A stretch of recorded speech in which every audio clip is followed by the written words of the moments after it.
卢克斯很可怕是，你这么便宜，你可以大量制造，我对你一点办法都没有。风权战术进来了以后，我就眼睁睁看你进来了，我就眼睁睁看你定位了，我就眼睁睁看你拍照了，眼睁睁看你攻击了。我要阻拦，我要阻挡，我要干扰，我都没有办法。伊朗有所谓的北斗卫星，伊朗就火大啦。你给我的北斗卫星频宽很窄啊，它会被干扰啊。谁掌握星链，谁就掌握这个天下。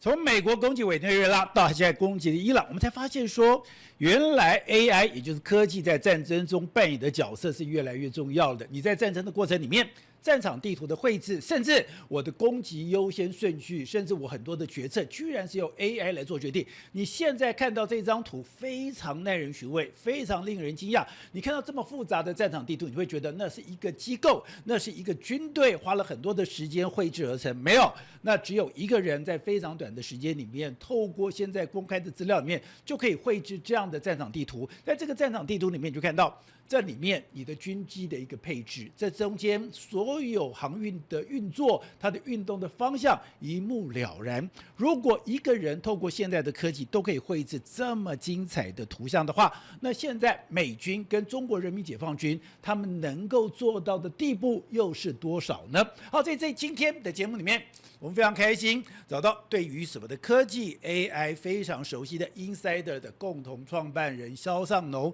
Fox 来参与我们的讨论。Fox 你好。宝杰好，各位观众大家好。好，Fox，我们刚刚看到那张图是你提供给我们的，我当时非常的惊讶，是那真的是一个人。对，然后透过现在公开的资料，对，然后我就可以把战场地图里面我所有运动的方式，我有多少的船舶，我有多少的飞机，而且敌我之间军机的配置一目了然。对，这当然要先讲，就是说，他当然有提供飞机的这些资讯，但这要那个军机，他有把这个应答机给打开。一般而言，我们会看到是大部分的是可能是民航机啊，对。但是有时候你可以看到台湾有些人在粉专上面，他会分享说，最近什么美军啊，或者是这个日军啊，在附近我们的空域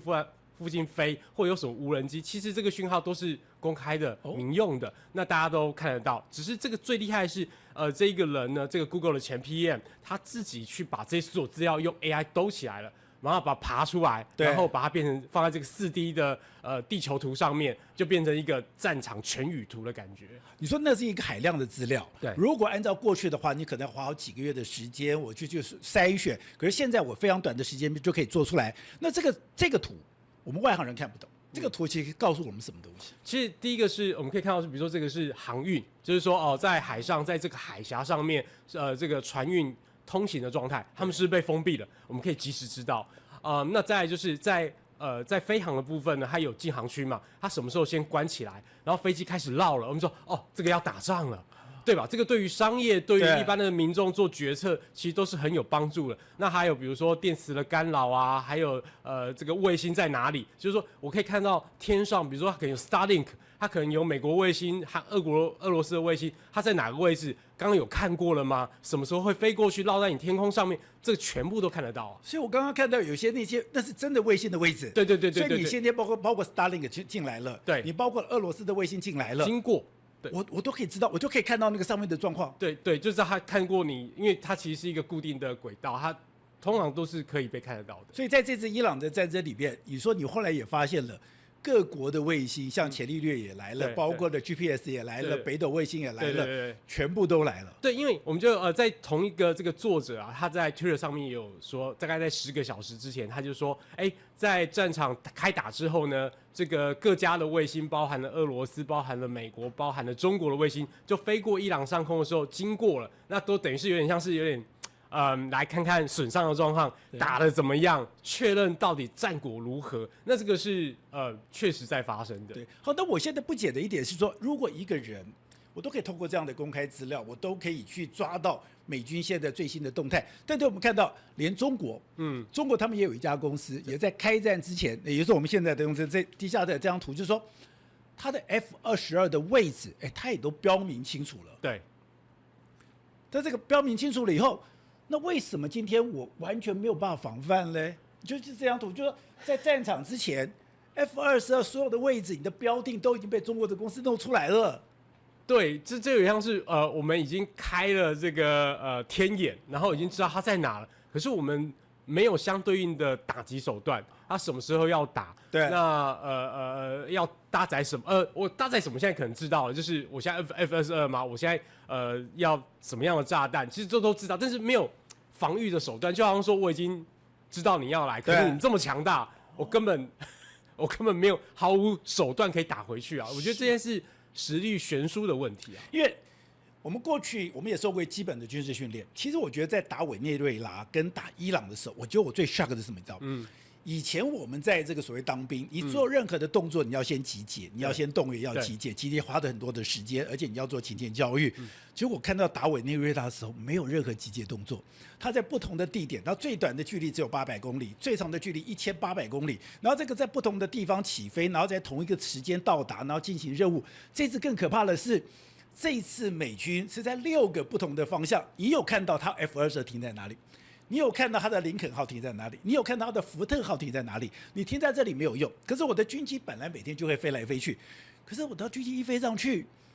了以后，你以为他在做演习，你以为他在做巡航，没有，他马上接到任务，他马上进行攻击，你也根本没有想到说那些无人机上，所以这后面的那个通信指挥，为什么他的太空司令部、他的空间、他的这个网络司令部，在这中间就扮演一个非常重要的角色，而且这个就是我就让你看到。可是当我在下命令的时候，当我在指挥的时候，你根本不知道我在干什么。对，因为开战之前，其实我们就知道说，美军已经有一艘航空母舰已经在中东了，然后从另外一个地方赶快再调另外一艘航空母舰调过去，这已经知道了。这个我觉得比较像是给美国总统有更多的选项，然后把这个军力的部署更多，让他有更多选。但我们都知道他要打了，就像宝杰刚刚讲的，我们都知道他要打了，但接下来是知道怎么打，对，什么时候打。那这个才是我觉得现在即便有这么多公开资料，我们还是不知道的。因为我发现美国现在是没有任何动员的这种迹象，没有任何的勤前这个所谓的集结的迹象。那他说打就打，这是其他国家完全做不到的事情。对，现在看起来做不到。对，但因为他这个没有提前这个地面部队啦，就是大量的地面部队，比如说这次委内瑞拉或者是伊朗是到目前还没有嘛。那但是我们在看之前这个波斯湾战争这个打伊拉克的时候，那个其实是准备了好几个月，动员了非常多人集结才能够打的嘛。那所以这时候我们就会相对于我们就会想到一个问题，说那如果解放军是不是要打台湾？对，那就像宝杰刚刚讲的，就是他理论上就是要集结。那要准备嘛，我今天渡海过来，我要准备很多艘船吧。那这些东西其实，在美军的眼皮底下，我想应该是非常透明的。而且你曾经提过，就是说，连美国的一个普通人，就是他等于说，他就直接透过基本的资料，把每个解放军你的位置，甚至之前美国的空军对，还把所有太空火箭军，对，火箭军的位置，每个地方，其实你说我可以标定你美军，对。中国人民解放军的所有的位置也都被标定了。对，等于是他们的火箭的发射筒，就是那个洞、那个井出来的位置，其实应该早就都已经被标定了。都知道了。对啊。所以之前说，中共把我们的什么总统府啊，或什么标示的说这个，你开 Google Map 我们也看得到。对方也是这样子。对，所以我觉得不管是哪一个方面都是很透明的。所以我觉得那现在战场很有趣哦。以前我们要了解对方的所谓的部署，甚至你的粮仓、你的军队集结的位置，我要派斥候，甚至我要派尖兵，我要再去到去。现在完全不用了，完全都知道。那你的位置在哪里？我的位置在哪里？重点在哪里？你怎么样子指挥？你怎么样子在勤前，然后马上到达地点？那这中间 AI 就扮演一个非常重要的角色。对，因为我们从这个战争你就在发现 Palantir 的这个 AI 的公司，对，在战场里面原来。我不同的地方，包括无人机，包括 F-35，包括 F-18，我在不同的方向到达地点的时候，它居然会有一个序列出来。对，然后这个序列会告诉你说，F-35你现在要注意什么？哪一个点是你要注意的？你要攻击的。F-18是哪个序列是你要攻击的？然后呢，无人机就接受他们的指挥，你到底是做滞后拍摄，还是去进行攻击？这个中间。我们才知道 Palantir AI 的这一家公司扮演这么重要的一个角色。对，其实 Palantir 这件事情一直都被大家很神秘嘛，然后这个股价一直涨啊，但是就讲说它是做这个 AI， 但它这家公司最厉害的应该是说它是用这个数据整合的能力，因为以前这些所有的不同的军种、不同的装备，它里面的通讯可能它的整合没有那么好，所以到达指挥的时候，你可能没办法一目了然。但在这一个整个大数据、整个 AI 的统合底下，这资料就变得很及时、很迅速，然后方便于这些指挥官不管是做决策或是指挥这个命令下去之后，他怎么执行，我觉得都是非常有帮助的。其实对我一般老百姓来讲，我很难想象，也就是今天做指挥，我有了 Palantir 跟我没有 Palantir，那我今天到了战场，然后呢，我到底可以看到什么样不同的图像？我怎么样子？刚刚讲到的，他是在他在这一次的伊朗里面是同时攻击90几个不同的目标，对，然后而且在同时间，甚至他是有不同在现场其实在做决定的，他是怎么样做到？那个图像到底是什么？我们当然没办法，因为我们这是美军机密嘛，我们大概也就只能够说去猜测这件事。这其实最终，我觉得大家这个我们比较40-50岁以下的年纪的人，应该都玩这个即时战略游戏，玩得非常熟悉了。所以那种感觉，其实你就像是在玩即时战略。你会看到自己的步兵长什么样子，空军在哪里，我有多少，状态怎么样，然后他能够打击范围如何，那你的指挥官很容易就可以出现10种剧本、20种剧本，然后当这个你看那个记者会嘛，就说川普就看到说我们有这么多可以行动的方案，那川普决定什么，我都要。所以这等于是我有这个他们的这些指挥官都会提供各式各样的进攻的脚本，我可能是用无人机打，我可能是用空军打，我可能是陆军要怎么样，然后我的特种部队该怎么进行。那这个我觉得就是提供很多种选项，是你不用担心任何事，因为 AI 已经帮你把所有资料统合好了。但我们现在也担心另外一件事，那中国 AI 也很厉害啊。刚讲中国 AI， 他现在也整合了很多的资讯啊。那如果他要来打台湾的时候，是不是说他来了以后，他的 AI 也可以马上把台湾最新的数据收集？我把你所有的飞弹的部队收集，我把你所有的所有的船舰的资料收集，然后他也透过 AI， 他也可以决定他的攻击优先顺序。那我们不是就变成肉靶子吗？其实这件事情，其实我不能排除它是不可能的，原因是因为。过去我们在2022在这个 ChatGPT 出来之前，我们那时候就已经大家都已经觉得说 AI 其实是中国是 AI 领先的国家，原因是因为他们没有隐私问题，他们也没有各式各样的人权问题，所以他们可以大量的使用人的数据，尤其是人脸去做辨识，所以他们在这种资安安全上面的人脸辨识上面的技术是比较领先的。那在现在 ChatGPT 或者这种 DeepSeek 出来之后呢？显然我们没有看到实际上的发生啊，但是这一方面的技术，我觉得不会是道德问题不会是问题啊。那我们昨天也看到一个新闻是说，这一次在以色列跟美国去轰炸，把这个伊朗的首领给杀掉的时候，其实他们那个时候其实这个不是1天2天的事情，这是经过了好多年的策划，而且在这之前，他们就已经把这个伊朗的这叫什么？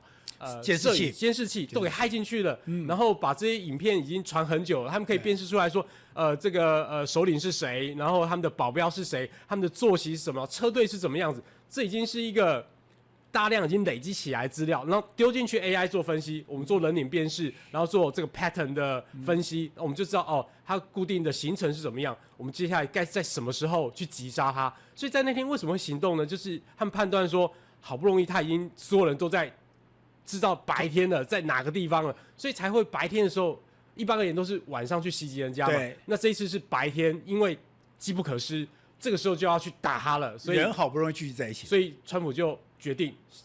这个做法。其实这个东西也非常有趣，是说过去如果我跟他讲，我收到了讯息，赶快送到了总部，送到了美国总统的战情室，战情室在分析的时候，一来一回，搞不好会已经开完了。可是他现在可怕在于说。原来今天在这个所谓这个伊朗的这个德黑兰，它的交通设施的监视武器都已经被以色列控制了。所以你每天这个哈米尼你的行车的方向，你是哪一台车，然后你的走路径，它甚至说有一台的摄影机非常棒，那一台摄影机是你在里面在干什么，我都可以看得到。对，所以。我们过去都以为说是中国去监视人家，中国以前讲的，我不管对新疆啦或对什么啦，我的人脸辨识啊，说什么张学友的那个演唱会里面，随时都可以抓到5、6个这个逃犯，就搞了半天，美国这个部分更厉害，你在路上走的，你所有的人的辨识全部都已经在他们的资料库里面了，因为这些技术都非常成熟了，所以这其实也让我们在讨论里面也会不禁就想说，哇，那台湾这么多的中国摄影机。对不对？然后其实过去台湾一般人可能比较没有防范，但是我们不确定政府这边采买的的这些所有我们交通啊、警察用的这些摄影机是不是被骇客了？对，我们不知道了。没有这样讲，我都没有觉得它恐怖。所以以前我们常讲到的，你用了中国的这个所谓的摄影机，我还不觉得有那么可怕。可是如果你今天从这个伊朗的事情，它的摄影机如果都这样，它其实是有一个后门，它都有全部的连线。包括我们刚才讲，如果今天赖清德你每天的路线，你从哪一个门，你从哪一台车，我是可以完全掌握的，甚至我都可以判断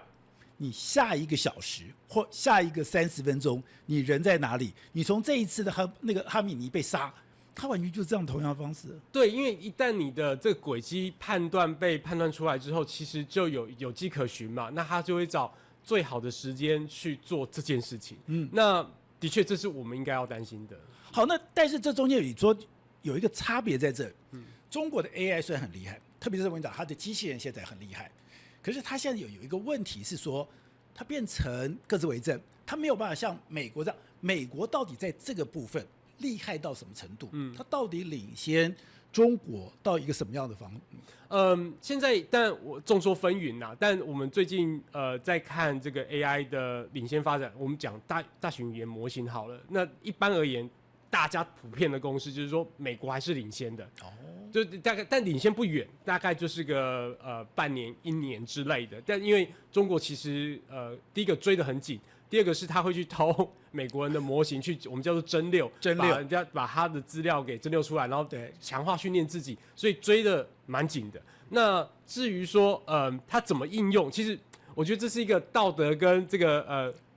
认知的问题，就是说他可以做到什么程度，那可以无底线到什么程度？对，因为比如说美国最近还在吵说，我到底可以把我的 AI 拿来做军事化、武器化。然后用来征收自己的人民，美国已经吵翻天了，但中国不会有这个问题。对，我一定是用 AI 来请收，就像你刚刚讲，在演唱会摄影机里面去抓逃犯，那这显然是一个这个一块蛋糕啊，就是很简单的事情。我们只能讲说，美国呢，在这一次不管是委内瑞拉或伊朗里面，它都用的美国最先进的叫 Cloud 的这个模型，那这其实也是跟 Palantir 一起合作来服务美军的。那他们说，如果没有这个 Cloud，他们在报道里面是讲说，美军的官员是说，可能至少会倒退6到12个月。能力上面，对他是这样子讲的。那其实我们自己在私人在用 Cloud 这件事情的时候，我们都觉得哇，这个写程式好厉害啊，收集资料好厉害啊。那各式各样的帮助都非常的大，那更不用讲在军事上面，以前这些所有散落的片段被整合起来，以前可能要花我不知道半天、1天、1个月去收集的资料，然后整合提出一个报告，现在我大概10分钟就可以做完。我是外行人 ，Cloud 到底在这个战场上面，你刚才讲我可以迅速收集，我可以马上写程式，他到底扮演一个什么角色？你有没有办法具体化的告诉我说，那个他到底？而且现在他已经不跟他签约了，因为他已经说你有2个底线，对，一个底线是说你的最后的按钮最后决定一定要人做决定，你不可以 AI 做决定，对。第二个是你不可以大规模情收我的美国人民。那现在两边已经吵翻了，那这个部分我们待会好好谈。可是我很好奇说 ，Cloud 有这么厉害吗？我真的难以应该说顶尖的几个模型呢，包含了 Gemini， 这是 Google 的。然后还有 OpenAI 底下的就 ChatGPT 的，其实这些能力都非常的好了。但是我们自己在Cloud， 因为他很专注在 coding 这件事情上面，他在软体工程师这边的评价上面非常非常的高。那以具体来讲，就是说我们如何我们丢进去 AI， 其实这件事情大部分 AI 都做得到，就是说我们丢进去一堆资料，对，然后请他给我们几个重点决策。这我相信大家写文章等等都会用得到，但同样的，我们可以喂给他更大量的数据，然后进来做军事的决策。我觉得这其实是对我们来讲是蛮显而易见的啦。所以这决策速度是快上非常非常非常多的。好，那这张照片是你提供给我们的，对，那我觉得也非常非常的一个神奇，就是说。今天有4个不同的机堡，对，4个不同的机堡，我只用了4颗炸弹，对，4颗钻地弹。结果可怕在哪里？导播，我们再仔细看一下这个画面哦。它这个4个钻地弹，每一个位置基本上都一模一样。对，我觉得根本就是用标线把它给画出来的。对，这应该我们就在笑说，这个人应该是个强迫症，就是要在这个机堡上面的正中央上方给他开个洞。然后打进去之后，里面的飞机但机堡里面整个就摧毁了嘛。但外观没有损坏，它也没有坍塌，然后就完成了任务。这真的是，就我们常听人讲什么外科手术级的攻击，这就是了。以前我们常讲的，美国有鹰眼卫星，它的鹰眼卫星就是等于说高空侦测，我的中间的那个距离差距误差，等于说我以前讲的误差30公尺，我就已经非常厉害了。就你现在不但是你有这样的攻击，不但是误差，我觉得它根本误差不到1公尺。那这个误差不到1公尺，代表美国的卫星，那这些东西是非常厉害的。他们的高科技的晶片这些定位真的是很准的。我们看到伊朗他在打这些无人机或其他的攻击的时候，它都有误差。可能是原本要攻击打这个仓库，结果他打到旁边的民宅去了。所以其实这个误差，就我们常常会讲说阿公啊会这个飞弹洗地啊，可是问题是精准度上，我们虽然没办法100%，但是你可以看到伊朗这边提供出来的，就是它就是有误差，我要打 A 就会打到旁边的东西。所以而且我们看到很多影片是伊朗人民呢，就在这个自己的家里面就在看这些飞弹打进去这个政府的机构啊，或军事机构，大家都没有觉得很害怕，因为大家都觉得不会，因为美国人很准，那没有要打我们，不准。对啊，那反而其他国家要担心，就是说我们会被这个伤及无辜啊。那对于美军来讲是妥了，就是他们会精准打击目标，就像这个样子。好，那我们精准打击当然就4个字，这么简单讲。那我要达到精准打击，你要讲的它的卫星，它的星链，然后呢，包括它这个导航，它的这个，包括你知道上面导弹上面的晶片，每一个部分都要非常的厉害。对，所以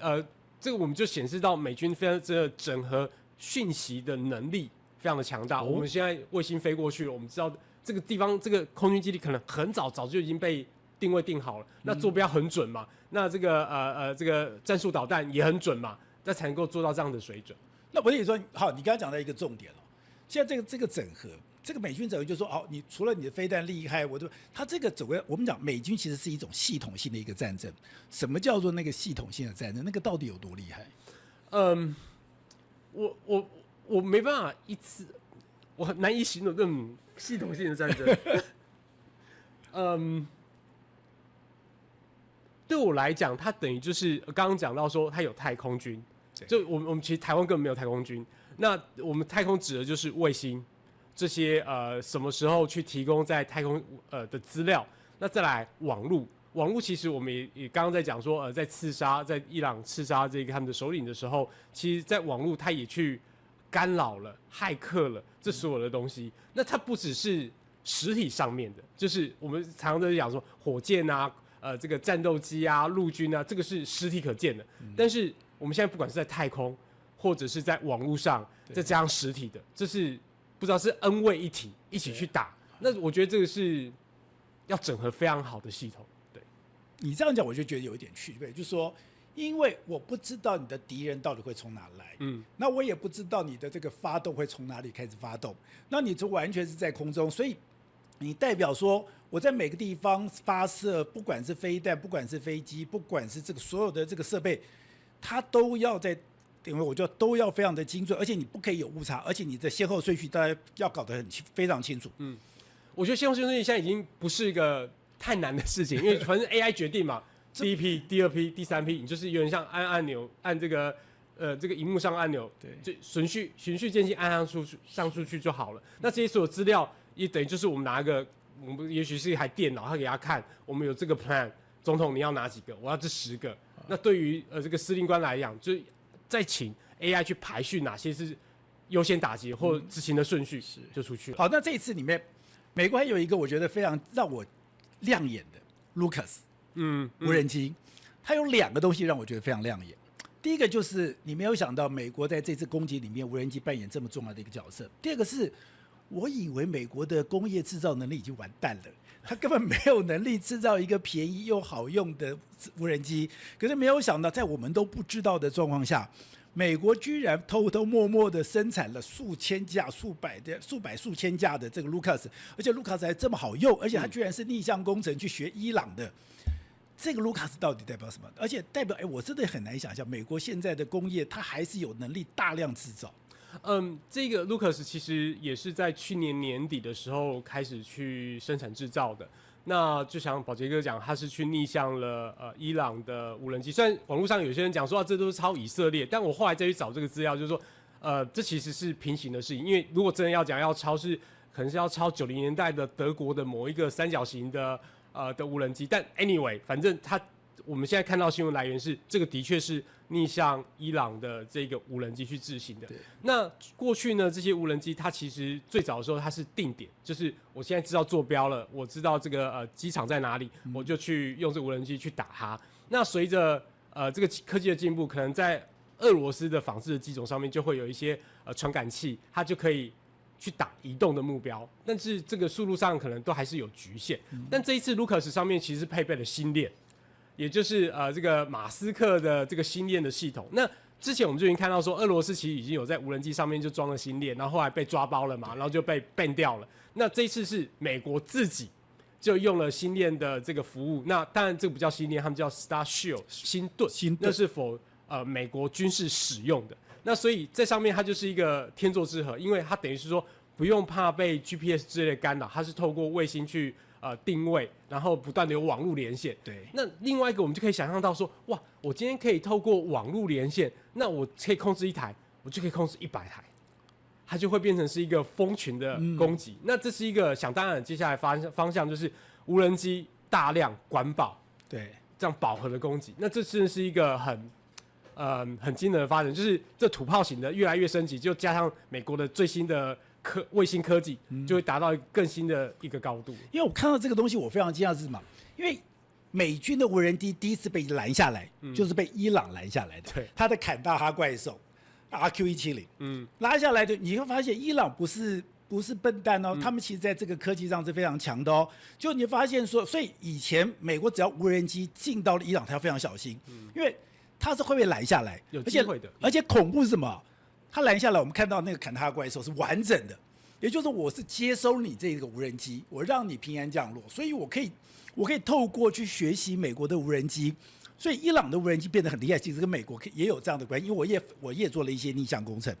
可是这一次的卢卡斯很可怕是，你这么便宜，只有3万5，大概就100万的台币，然后你可以大量制造，然后呢，我对你一点办法都没有，你是蜂群战术进来了以后，我就眼睁睁看你进来了。我就眼睁睁看你定位了，我就眼睁睁看你拍照了，眼睁睁看你攻击了，完全没有。那为什么？就上面的星链，原来你是根本是跟空中指挥，我要拦，我要阻拦，我要阻挡，我要干扰，我都没有办法。那如果说未来两岸其实是这样子啊，谁掌握星链，谁就掌握这个天下。而且本来大家以为说伊朗有所谓的北斗卫星，所以这一次伊朗就火大啦。你给我的北斗卫星频宽很窄啊，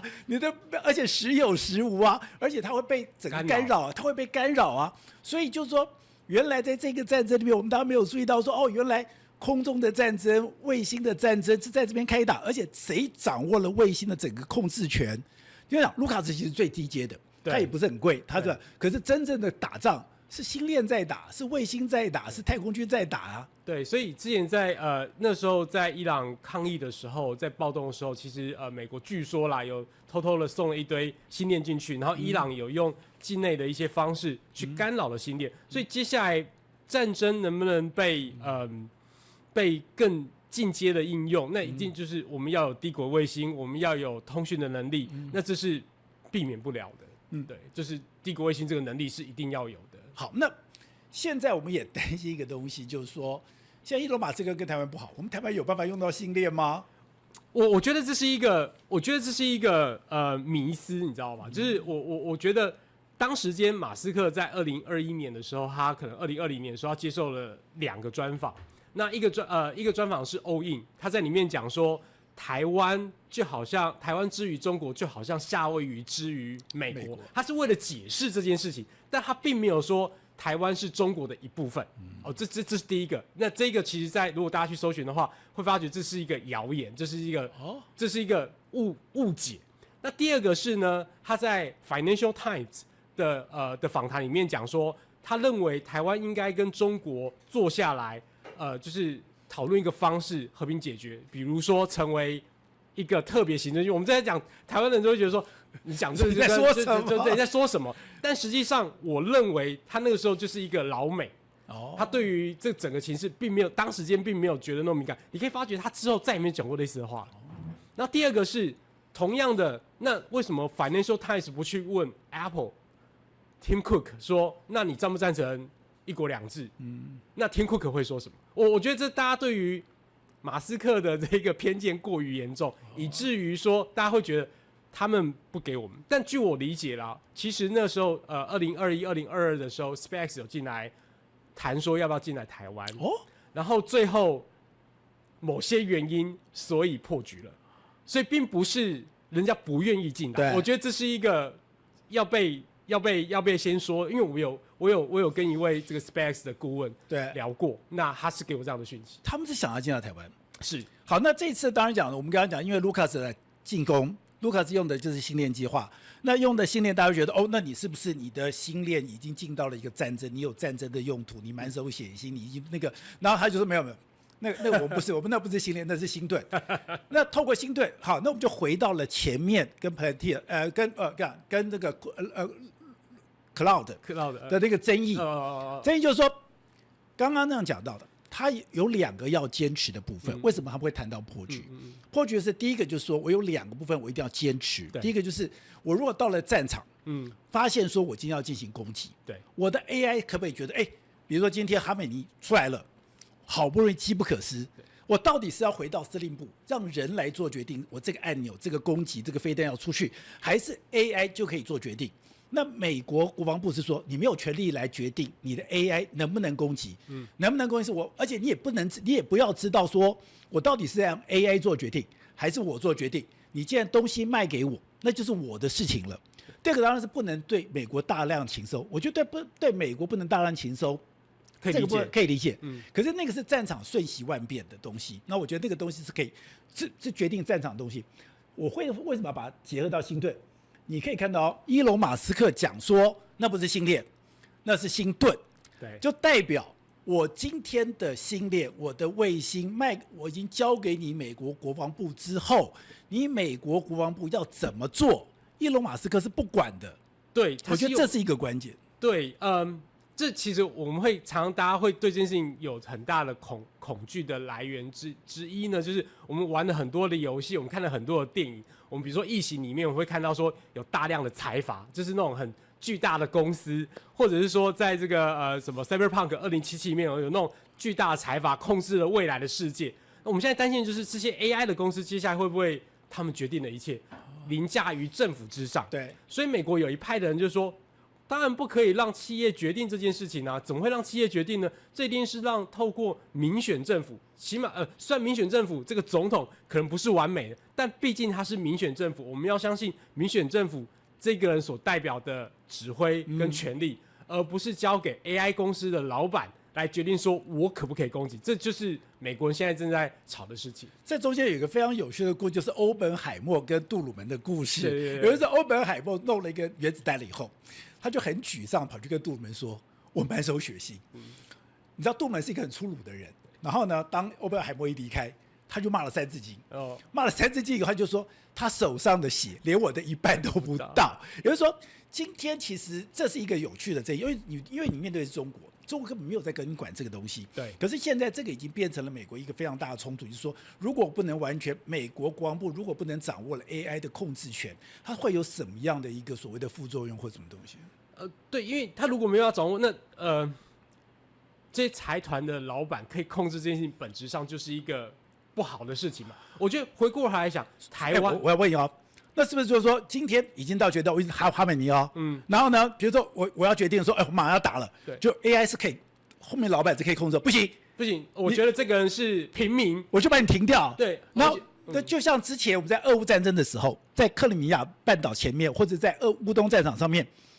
突然的星链就不见了，就代表说，如果今天伊隆马斯克。或者是今天的这些 AI 的老板，你没有把这个权利完全交出去的时候，他们到最后是有否决权的吗？对，就是担心的是这件事情，因为有灰色，比如说我怎么认定这个是，因为他们也是一个很明显的目标。那万一我今天要攻击一个医院旁边的一个重要设施，那他会不会说你不能攻击了？它是一个灰色的目标，到底谁来判断谁是平民，谁是有价值目标？那这个是 AI 的老板说了算吗？还是政府的军事人员说了算？那这个其实本身就是一个值得讨论的话题。对，那现在可以看起来，考尔的因为这样子，它的股价大涨，它的整个使用的人数是大涨。现在看起来 OpenAI 好，那另外最后一个就是谈到说，从这个 Lucas 开始，好，那包括现在这个说防空的部分用雷射，有一个很重要的部分，还对跟台湾两部分，第一个是它的价格其实下降的，还有第二个就是台湾好像在这样子一个新的供应链上面，美国现在对台湾希望我们加入的这个比例是越来越高了。对。实际上，如果大家有看新闻，其实，在1月底的时候，台湾有加入了一个他们叫做系联盟的签约。那我们的经济部长、我们的这个数发部的次长都有去签约。所以，不管是在晶片上面，或者是在这些国防供应链上面，其实越来越多。我们可以看到一些像一些新兴的国防科技公司，比如说 Anduril， 或者是这个 Shoot AI。他们其实，在台湾都有在寻求供应链，而且实际上应该已经有在加入里面了。台湾要做什么？他如果来台湾，这无人机的不管是零件啊这些晶片，我认为台湾都有在做合作。也就是说，我们觉得台湾，比如说以前大家觉得我们不能做潜舰，我觉得现在那个潜舰海空号越做看起来是确实成功了，确实。可是我很好奇是说，以前台湾有个做飞弹，我们做了。这个 IDF 做飞机，虽然雄风、雄2、雄3我们都做出来了。未来在这个飞弹或在无人机上面，我们真的我们可以整体输出吗？我们可以全部都自己做吗？还是我们到底在中间扮演一个什么样的角色嘞？现在当然，我看到比如说像 Anduril， 它其实有跟或者是Shoot AI， 他们可能跟汉翔啊，或者是台湾这些公司都开始，或者中科院，其实都开始有签约在做合作。具体进展我们可能。因为我不是里面的人，所以我可能也不会知道。那当然，台湾也有一些在地的，比如说创未来之类的，或者是雷虎之类的。我认为这些整体的输出或者是制造，我觉得是越来越有机会的。那这个是我觉得毋庸置疑的。我们在上面有条件吗？我们有条件做这些事吗？或者我们有条件把这个做好吗？我觉得短时间内，因为很多人不相信台湾的能力。你知道台湾有一批人是觉得说你哪有这种能力啊？这种打这个高科技战区、军工战业，你从来没有在军工产业里面有任何表现啊。我觉得我们刚看到我们看到这整集的迹象，就是民用的商用的、民用的转成这个军事使用的这个界限越来越模糊了。所以实际上我们要转化成这些能够做比如说无人机，或者是做这些资讯的决策的软体。我觉得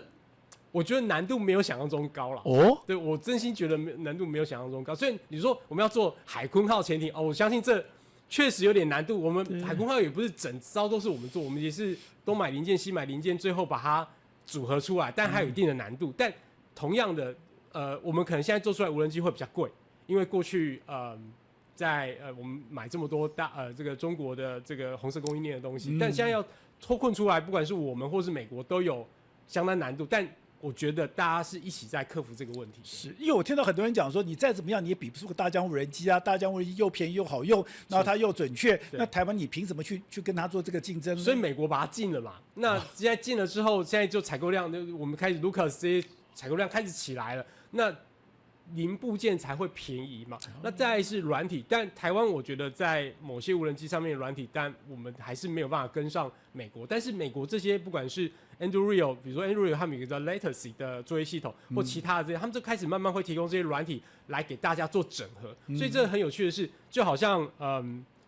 我们在做这个 iPhone， 它上面有 App Store， 那这些人等于是把 App Store 做出来了。以后我们就好像是开发者一样，我们就把我们的 App 上架到他们的作业系统里面，整合起来了，就可以卖，就可以使用。我觉得这是一个接下来的趋势。因为我之前看到有一个新闻非常有意思，就是说，台湾的无人机卖出去了，然后卖到有一个国家是我们的一个最大的这个出口国，波兰。我一想，为什么是波兰？原来就说。如果我本来以为说只有在 AI 上面，应该在晶片上面有一个红色供应链跟非红供应链，就现在在无人机上面也这个非红供应链也越来越清楚了。那台湾等于说在这个非红供应链里面，包括连波兰，我只要不相信，等于说现在全世界有一个非常重要的关键，我相不相信你中国？对，如果不相信中国的这种氛围一直在扩散的话，那台湾的机会就会越来越高了。其实现在就是这样，因为我们刚刚讲这些军武公司，他们会来台湾找供应链。那但他们我我必须讲，他们深层里面当然还是有一个担心，就是说，台湾毕竟有一些厂商，其实他们过去深耕中国，对吧？那可能还是有，他们还是有这个担心。我必须，这还是会这还是有可能的。但是你说这个是台湾最大的问题？他们其中的一个问题，他们说，我们必须讲，台湾还是有很多台商嘛，那这是过去的我讲包袱吗？或者说，其实我们现在也是还会有很多的代工厂或是电子业，其实他们都还是有工厂是在中国，所以他们必须把这里面如何的好好隔离开来，或是让这些厂商不觉得说这是一个问题，这才是最重要的。好，那另外最后就是，像这次最佳这个打伊朗的战争，最可怕的就是他现在封锁了荷姆兹海峡。封锁了荷姆兹海峡之后，最可怕的就是能源。对，我们知道能源、AI 科技，它其实都是整合的。那这一次里面，那不就呈现了台湾一个非常大的短板吗？他现在讲说，如果2个礼拜再封锁荷姆兹海峡，台湾没有天然气了。我们现在等于说，现在逼着台湾在能源上面，你必须要做这个调整，这个变成这个部分呈现了台湾在能源上面一个非常大的缺失。对，这其实也不只是台湾呐，因为昨天那个韩国他们股市就因为这样，就说他们也是能源进口依赖国，那也是讲说，那日本也是，所以这其实原本就已经知道了。那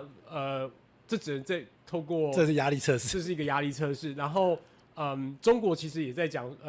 这个海峡不能关闭嘛，因为他们也是有大量的石油能源来自于这个地方。那这是得共同面对的问题了。好，那因为这样的关系，我看到我们在希望加上一些新的核能。这个新的核能到底是一种包装，还是真的有一个新的核能，它核废料什么都可以处理了嘞？我觉得它只是说它整个厂，我们看过去，我们不管是核1到核4，这个都是我觉得都是2000年以前的设计。我们光想象我们刚刚讲 AI， 或者是讲电脑的进步，或我们讲手机的进步，你可以想象我们的核能厂都是2000年以前的产物，在不管任何的这种电子化的管理，或者是技术上面，或建筑技术上面，这都是快30年前的东西了。那显然不符合新式吧？我们光这个想象力，我们就可以知道这差距非常大。那当然我们会看到说小型反应炉啊，或其他美国都在试验的东西，我不但没办法讲说它跟它是没有核废料，这不是它还是个核分裂的东西，但是在所有上面的东西技术上理论上都是新的，而且会比以前的理论上会更安全，这才是我们更应该要去注意的。而且我觉得我们好像也没有选择了。对，我们没有选择。我其实觉得是我们没有选择了，因为你知道从这些刚刚讲的，你如果任何兵凶战危，之前在讲我们天然气未来要占到我们整个50%，如果我50%是用天然气，而这50%的天然气你的整个储存量只有2个礼拜，那你对整个国家的能源那个会造成多可怕的压力？对，所以其实也可能我不确定，就这部分我没有那么大的研究，但是它理论上也是要跟美国采买，或者是其他分散的来源。那即便有了，到了近海之后，万一如果我们真的被封锁，这还是一个挑战。所以在能源上面，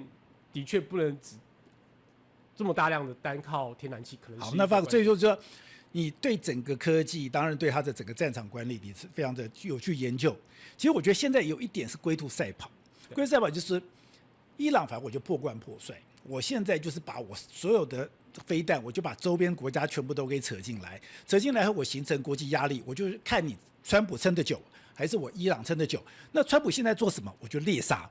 我就先杀哈梅尼，然后我现在把80个人的这个所谓的这个团也把你给团灭了，高阶神教人员。对，那你今天只要谁冒出头来，就像打地鼠一样，我也要把你给干掉。一边是我就疯狂的杀戮，能杀多少杀多少，我就在跟时间追，两边都在跟时间竞赛。你怎么来看待美国是有能力，还是说这个状况现在失控了，把台湾的搞得股市都跌了？我看到一个美国评论，就是说，这个川普总统找到了一个新的方式，就是不用大量出兵，但是可以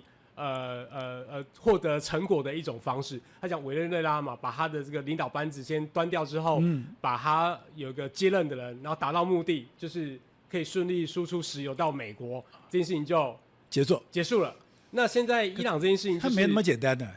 对，但没有那么简单。但是说，起码对于川普本人来讲，他已经达到他可能要的目的，不管是声望或者是所谓的战果等等的。那现在伊朗的确这是一个比较复杂的，一个是它距离也比较遥远，对，然后情势也比较复杂。但我们可以看到是周边不管是什么沙烏地阿拉伯等等的，其实这一次都被他打了嘛。那这些人不可能是这个面子挂不住，肯定还是要回击。我看已经有国家已经因为阿联受不了，阿联对，已经回击了，所以我们没办法预测下一步了。但是这个接下来的确会持续一阵子。法师，我觉得这个现在有一个非常有趣的现象哦，研究军武现在变成2个体系，像以前就是专门研究飞弹。洛克希德马丁公司是吧？克劳斯公司，可是现在呢，像你们研究的就是完全不同的东西。因为我们是不同面向来的人，因为我们其实是关心软体产业，我们关心这一种 startup 的。那现在刚好在过去的这几年里面出现非常多这种做无人机啊，或者是从这种矽谷来的这种 tech boy， 然后再开始做无人机、做 AI、做软体。那所以我们关注的是这一批新的国防新创，那反而跟这个传统这些我们。没有，我个人没有关注那么多传统的国防公司，所以跟传统的视野或观点会完全不一样。那这也没有谁好谁坏，只是说我们关注的力道是不一样。可是从这次战争里面就可以看出来说，你们现在关注的这一面才是真正战争的神经跟脑袋。也没有啦，传统的 F-35这些还是很厉害，还是很重要，它没有不好的，或是很弱，只是说我们关注的这种重点可能是不大一样。好的，最后我看有一个画面。中国最近有个影片叫《霍去病》，霍去病他的影片很妙他就是几个人，几天的时间，他的成本很低，成本就几万块，他现在已经数亿的点阅。这个如果回到你刚才之前讲的，我作为一个空间的这个所谓的4D 的建构，一个普通的人，他已经完全打破了你跟公司的那个界限。对。其实这是应该是用 Seedance， 就是字节跳动他们最新的 AI 去做的啦。那也就是说。因为这个能力太强了，大家都还在探索。但是的确，对于影片制作、剪辑或者特效的相关从业产业，是一个非常大的震撼。你说他真的只有几个人、几天的时间？我们现在相信这是有可能的，就可以把这么多的动画、这么细腻的东西给画出来。而且他说现在更快，他现在一下子可以做出80集的影片。有可能，我不能讲没可能，因为原因是因为他们现在之前都还在封测。然后现在可能有释出了，但我可以看出来，的确大规模这样子的影片是在被制造出来是没有问题。所以 AI 这次在我们的4周里面蔓延、包围，已经铺天盖地而来。对。好，所以我们看到在这一次，美国攻击伊朗跟攻击委内瑞拉，都让我们学到一个，就是未来真的是一个 AI 的世界，未来是一个科技的世界。你有没有想到在这中间扮演一个非常重要的角色？给台湾一个教训，什么？我们一定要马上跟上去，我们一定要马上跟美国的这些所谓的通勤指挥这个系统，否则你今天不是你的武器好不好？如果你今天有最好的飞弹，你有最好的这个所谓的体系，那个最好的这个车辆，你有最好的船舰，可是你如果没有背后你的眼睛、你的指挥、你的控制、你的情报分享，你根本就是一堆的破铜烂铁。在这一次伊朗就可以看出来说，因为中国的武器都是各自为政的，而且你在整个情报收集，你在整个管制上面，或者是防干扰上面，你根本不是美国的对手，所以你在美国的武器面前，你就根本就是破铜烂铁。如果台湾不能跟上，台湾未来在面对两岸战争的时候，我们就会承受非常大的压力。好，在这里面，我们非常谢谢 Fox， 谢谢。电视看不到的独家内容，锁定 YT 宝洁怎么说？每周3、4晚间6点独家上线，按赞、订阅、开启小铃铛，加入会员，按下超级感谢，听听宝洁怎么说。